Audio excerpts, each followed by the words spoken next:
Alors, mes petites fleurs sacrées, mes petites lucioles, ça fait un moment que j'ai pas pu vous faire de vidéo.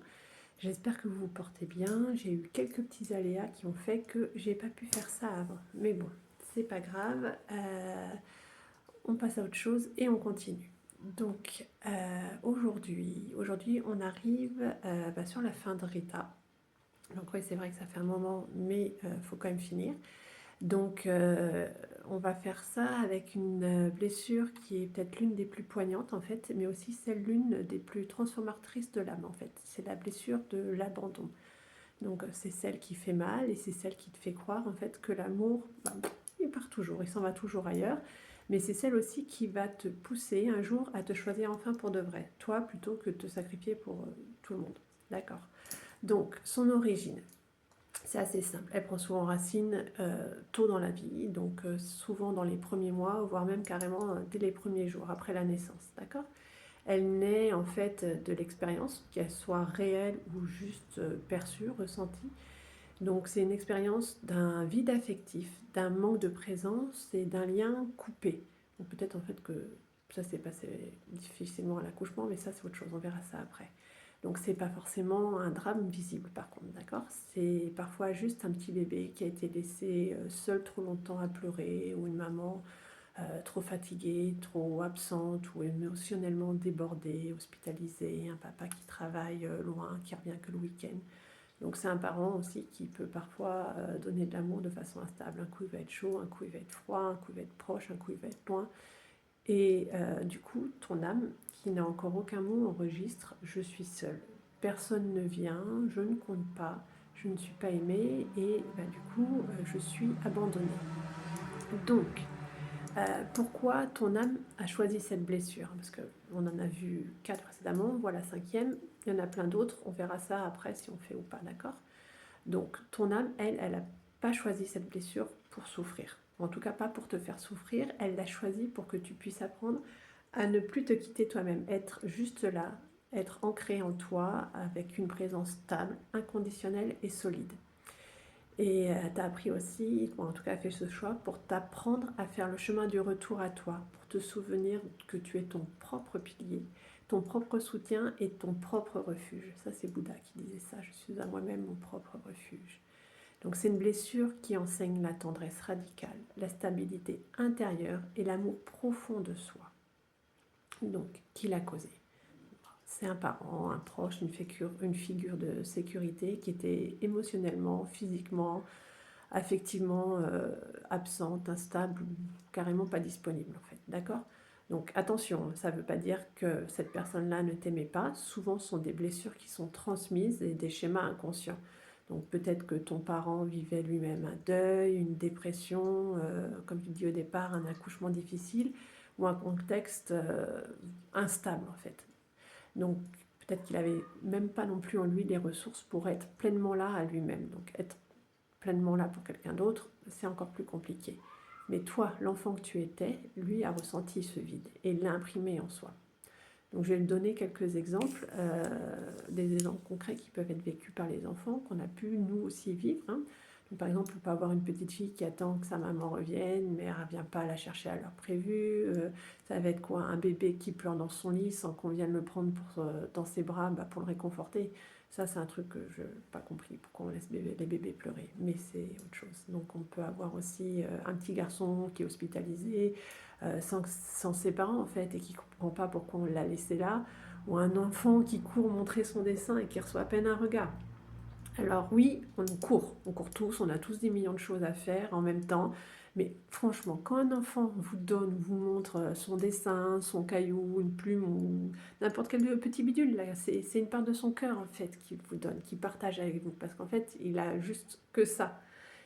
Il a juste rien d'autre, pas de matériel, pas d'argent pour vous acheter quelque chose qui vous fait plaisir et tout ça. Donc il vous donne tout ce qu'il a, tout ce qu'il peut. Alors franchement, de grâce, stoppez-vous un court instant et dégreffez les yeux de ce foutu téléphone. Quand un enfant vous donne quelque chose, soyez là, vraiment avec lui. D'accord? Parce que ce que l'enfant ressent profondément, en fait, c'est juste qu'il se dit: je ne suis pas assez important, je dérange et je suis seul au monde. C'est désarmant pour un enfant. D'accord? Et donc, qu'est-ce qu'on peut avoir aussi comme autre ressenti? Bah, c'est une peur panique de rester seul, un besoin constant de présence, d'attention. Vous savez, on nous tire la manche toutes les 10 secondes comme ça, c'est pas pour rien en fait. Donc, il faut lui donner de l'attention. C'est aussi cette peur, cette crainte d'être oublié ou d'être délaissé et un besoin d'être rassuré, même sans raison apparente, mais à l'intérieur, ça le stabilise. Il peut y avoir aussi de la colère, de la tristesse incontrôlable quand on le laisse en fait, et une impression de devoir mériter l'amour ou l'attention. Donc en fait, euh, tous ces vécus, qu'est-ce que ça donne quelle influence ça a quand on se développe à l'âge adulte? C'est une blessure qui crée des liens de dépendance affective. Je pense que ça va parler à pas mal de personnes. Et de suradaptation ou même d'auto-abandon. C'est-à-dire que tu vas accepter des relations toxiques plutôt que d'être seul. Tu te perds dans les besoins des autres pour qu'on reste avec toi. Mais par contre, toi, tu t'es complètement oublié. Hein, tu as oublié que tu existais, hein, d'accord? Tu as du mal à poser tes limites. Du coup, par peur qu'on s'en aille. Et tu ressens une angoisse quand on ne te répond pas tout de suite. En fait, tu sens un vide si personne n'est là pour valider ou t'aimer, et tu fuis le vide par l'hyperactivité, le bruit, les distractions. Mais le pire dans tout ça, c'est qu'en fait, tu te quittes toi-même dès qu'aimer l'autre, ça te semble plus important que t'aimer toi-même. Tu es là pour l'autre, mais tu oublies d'être là pour toi. Donc c'est bien gentil, tout ça, on a plein d'infos, mais on fait quoi, d'accord? Parce qu'il faut savoir qu'aujourd'hui, bah, tu peux choisir de ne plus attendre que quelqu'un vienne te sauver, en fait. Hein. De toute façon, il n'y aura jamais personne qui viendra te sauver, ça viendra jusque de toi. Mais tu peux rentrer en présence avec toi-même, c'est-à-dire que tu peux te dire peut-être pour la première fois, je suis là pour moi. Et je me lâche plus, je me tiens à la main et on fait le chemin ensemble jusqu'au bout.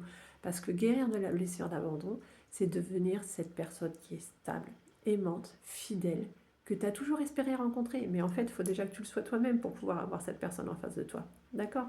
Sinon, c'est peu probable que ça arrive. Donc on va te donner quelques clés, en tout cas je vais te donner quelques clés pour t'en libérer.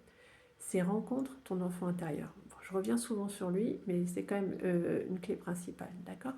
Donc tu fermes les yeux et tu imagines cet enfant seul dans une pièce et tu lui dis je suis là pour toi, je suis là avec toi, je ne te quitte plus. Tu peux aussi faire une respiration d'ancrage, c'est-à-dire tu places ta main sur ton cœur et tu respires profondément et tu te dis je suis avec moi, je suis en sécurité. Et tu te le répètes jusqu'à ce que tu retrouves ton calme intérieur. Et tu peux recevoir bien sûr un soin Reiki, hein, c'est ce que je fais de mieux quand même, pour libérer les mémoires d'abandon qui sont logées dans ton corps. Ça réintègre ta présence, ça répare ton lien avec toi.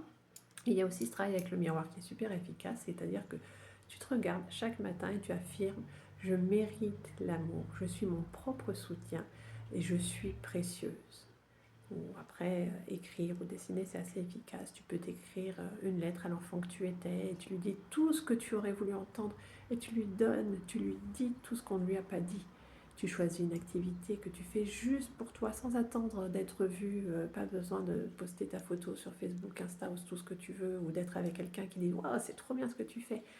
Tu fais un truc où tu n'as pas besoin d'approbation, tu fais juste pour nourrir ton lien avec toi. D'accord? Et si tu dépasses cette blessure, en fait, si tu arrives à mettre tout ça en place, tu découvres une solidité intérieure toute nouvelle.